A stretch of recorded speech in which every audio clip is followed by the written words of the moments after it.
Hello everyone, and welcome to the next Vampire the Masquerade clan video. Today we're going to talk about BANU HAQIM, the children of Hakim, formerly and still sometimes ignorantly known as the ASSAMITEs.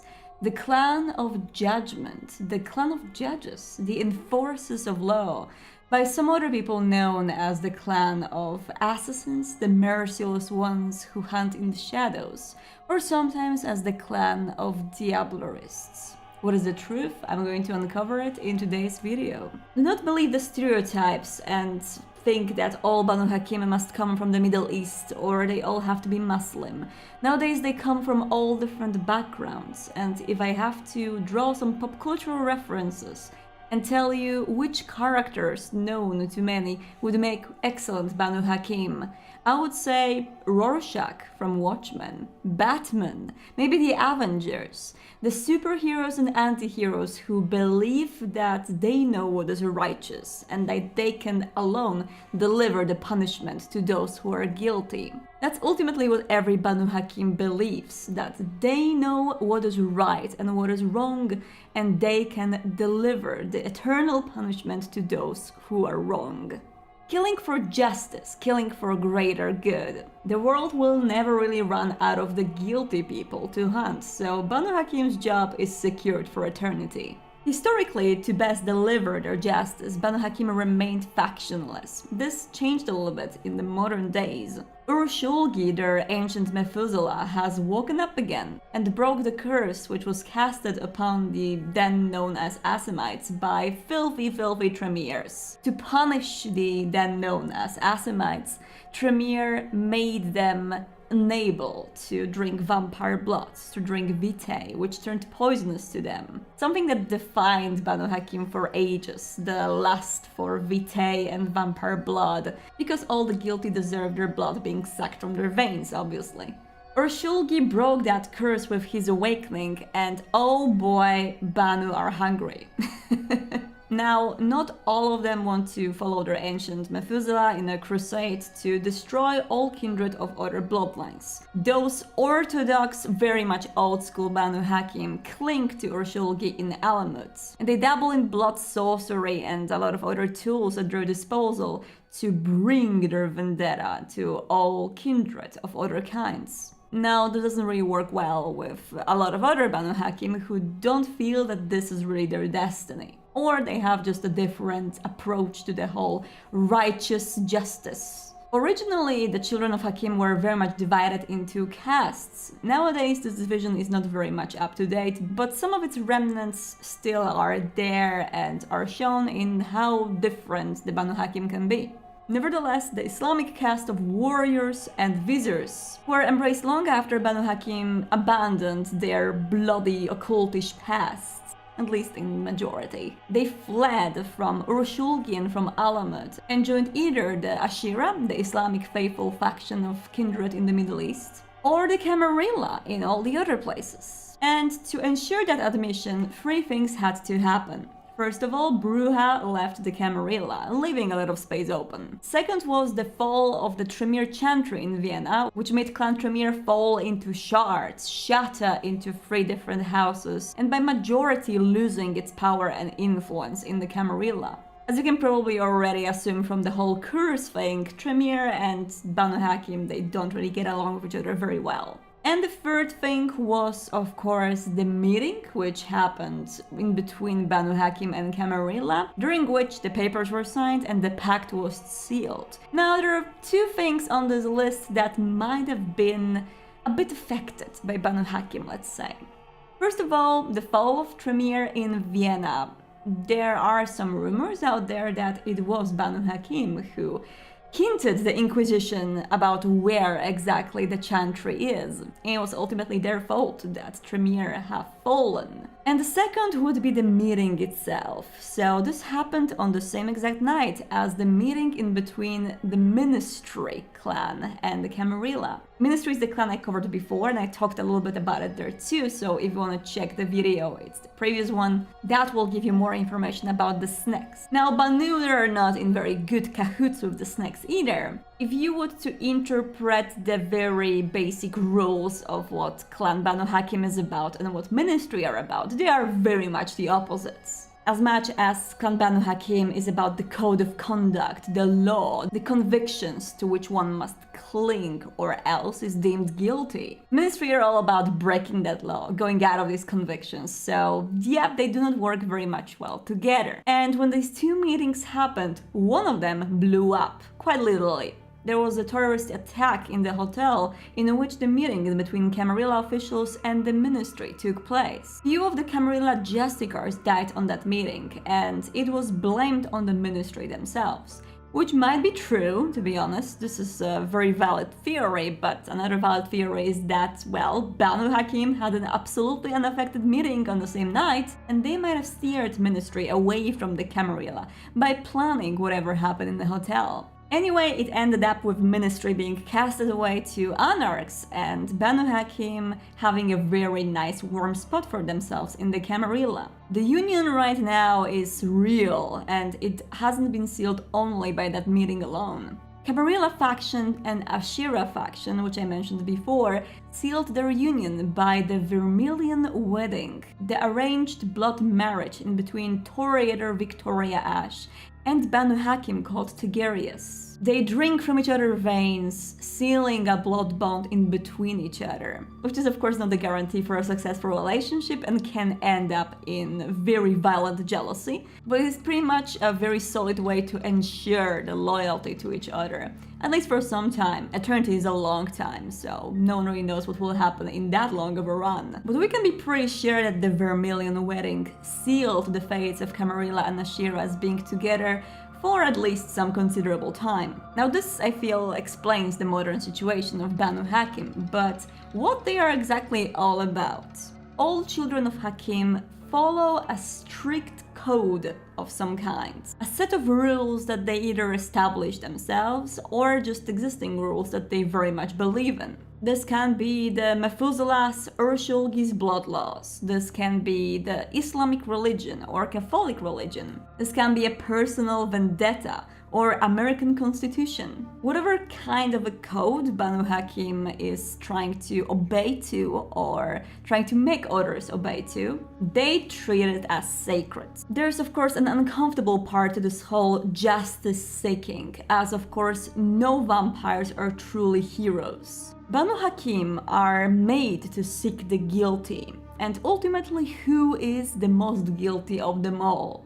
Kindred, tainted by the eternal sin with their beast pushing them to commit more and more sins. Kindred are the ultimate guilty party, and even if Banu Hakim's personal code doesn't mention that, they don't really care about other kindred, their blood pushes them to care very much. Banu Hakim's curse is this eternal hunger for diablerie. Once any Banu Hakim, doesn't matter what their personal convictions are, once they taste vampire vitae, it is very, very hard for them to stop.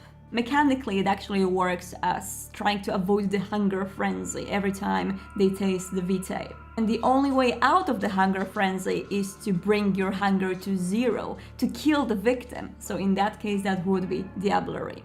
That is why a lot of Banu Hakim are either past diablerists or are suspected to be ones. With their current position in the Camarilla, they are much more accepted than they once were, but still a lot of distrust is out there. All kindred learning that the other one is a child of Hakim would automatically be pretty cautious. There is a very justified belief that they may just want your vitae and they want to suck you dry. The guilty must be punished and their soul must be consumed fully to strengthen the judge for the next victim. They need to seek that power hidden in blood in order to punish better, in order to bring the justice to more.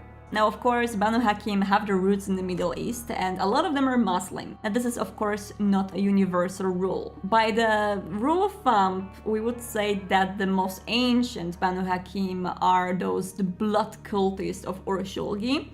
Then the ones which were embraced a little bit later, up to the early 20th century, are by and large Muslim. and the ones which are embraced since then are from various different backgrounds. Now, part of those who are embraced today, they do convert to Islam, learning the history of their own clan, but not all of them do. What is much more common is that Banu Hakim cling to the faith that they embraced when they were still mortal. And it is very much respected among Banu Hakim. Doesn't matter what kind of a faith it was, other Banu Hakim will respect your choice. Faith, after all, is very often connected with some kind of a code, with some rules, and that's what Banu Hakim are all about. Now, because of their very mysterious and deadly nature, a lot of kindred believe that Banu Hakim have no influence over mortal society. And they can't be more wrong. Banu Hakim are not only these Arab vampires living far away in some fortresses of Alamuts, away from mortal eyes, planning to kill our kindred. Nah, not really. A lot of them blend in very well with the mortal societies and take control over both the lawmakers and lawbreakers, as these two kinds of kind are very useful to them. And as much as geographically all clans originated from the same place, it's Banu Hakim who left that place the latest. And that's why probably still the majority of Banu Hakim are either Eastern African, Arabic, Bedouin, Persian, or Indian. It is not, of course, a law to make your characters this way, but the majority of older Banu Hakim in the area might be of these origins. My new character, which I've made for the Discord campaign, is actually Banu Hakim, who is very much American. He was coming from a family of original pioneers that established Seattle, and his personal code of conduct is that he will protect the city at all costs, which, because of the historical werewolf presence around Seattle, made me to craft him as the Garou expert, and he is actually the Garou hunter. He's very much made to hunt werewolves, as he deems them the most guilty. So depending on the particular rule sets that you will pick for your character, you can obviously go with any possible background. And as much as these combat-oriented characters may be very fitting for Banu Hakim, they do not only embrace from the military or hitman types. They are also interested in lawyers, investigators, strategists, people capable of handling threats, of enforcing the law, enforcing tradition in any sort of a way, and, of course, killing. So the book actually gives us some of the archetypes for humans embraced as Banu Hakim, and the first one is a law student, a person who during the university days was exploring the law, and after their embrace, their perspective on the law broadens to the ancient law of kindred. Then, funnily enough, you have also the union chef, which I would personally assume would be more fitting for Bruja, but it totally works for Banu Hakim as well. Those who organize protests, find legal loopholes, and encourage others into actions. Those representing the employees and the working class and making sure that the laws are obeyed. Then, of course, a very typical archetype for Banu Hakim is the arbiter. These people could be sheriffs during their lifetime, they could be the local law enforcers, or maybe the local community leaders which were teaching other people on how to behave, like priests or pastors. Then another pretty obvious stereotype is the hired gun. Whoever knows how to kill the best and swiftest, because this is the ability which is very much welcomed in the clan. And last but not least, blood scholars, ghouls who are serving the thaumaturgists, or maybe blood occultists, anyone who dabbled in blood sorcery before the embrace. Because blood sorcery is the first discipline which Banu Hakim are being given. They use blood sorcery to better track or hunt or kill their victims. The remnants of the warrior caste of Banu Hakim are the ones who know best the different kind of blood sorcery, called quietus. This is how the discipline for Assamites back in the days was being called. Nowadays, quietus is just a part of the blood sorcery, and different rituals and abilities of that particular school of sorcery allow you to, for example, use your own vitae to power up your weapon and bond with it. My werewolf hunter Banu actually owns a machete which he imbued in his own blood, and now it's a pretty cool weapon that he always carries, showing it at his belt at all times because Washington state laws. The second discipline they possess is celerity, which of course also enables them to be even more deadly in combat, but a very fun interpretation of why they have celerity comes from V5 core book, or actually Camarilla core book, where Banu Hakim were added. And that is, they want to deliver swift judgments to make sure that no doubt will stop their hits. Which kind of suggests that even Banu Hakim are not exactly sure sometimes if they're delivering the right kind of justice. But celerity is that kind of a discipline which ensures them that they kill before they think. And last but not least, obfuscate, which obviously allows them to blend in the shadows before they deal the final hits. To be honest, Mr. Dam from Bloodlines 2 would be a pretty decent Banu Hakim. He has a very strong conviction, he only kills people from his list. He has obfuscate and he mercilessly kills the guilty people from his list from the shadows. Perfect Banu.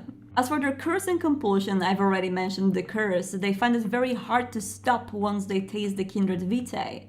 And their compulsion is the one of judgment. When they roll a bestial failure, storyteller can give them this particular kind of compulsion, which is going to give them penalties to their dice as long as they do not slake at least 1 point of hunger from a guilty party breaking their convictions. So under the compulsion of judgment, Banu Hakim will seek those who are guilty and try to sink fangs inside of them. Thank you for sticking around for this video. I hope it explained Banu Hakim to you a little bit better. Thank you so much for joining me today and don't get lost in the night. Goodbye.